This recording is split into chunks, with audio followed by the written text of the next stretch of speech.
नमस्कार मित्रांनो, आज आपण बनवणार होतो स्क्रॅपच्या मटेरियलपासून एक अँटिक पीस. ते बनवण्यासाठी आपण गेलो फोम शीट आणायला.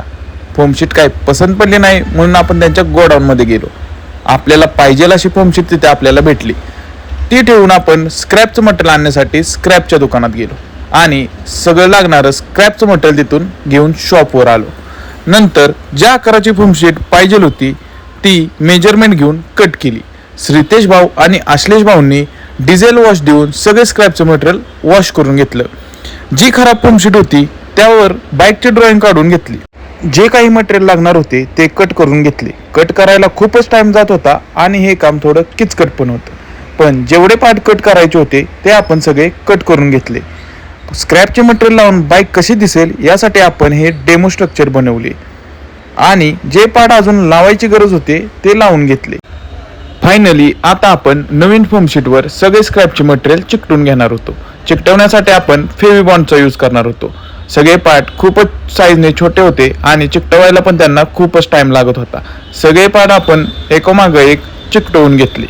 सर्व पार्ट चिकटवल्यानंतर बाईकचा लुक काही असा दिसत होता. फ्रंटच्या टायरमध्ये आपण घड्याळ फिट करणार होतो. त्यासाठी आपण गेलो घड्याळाच्या दुकानात.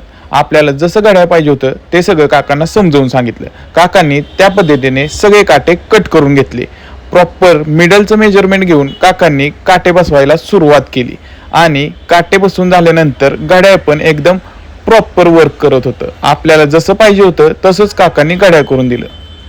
नंतर व्हाईट पोस्टर कलरच्या साह्याने सर्व फोम शीट कलर करून घेतली आणि नंतर गेलो डायरेक्ट फ्रेम तयार करण्यासाठी. आता तुम्ही फक्त रिझल्ट बघा.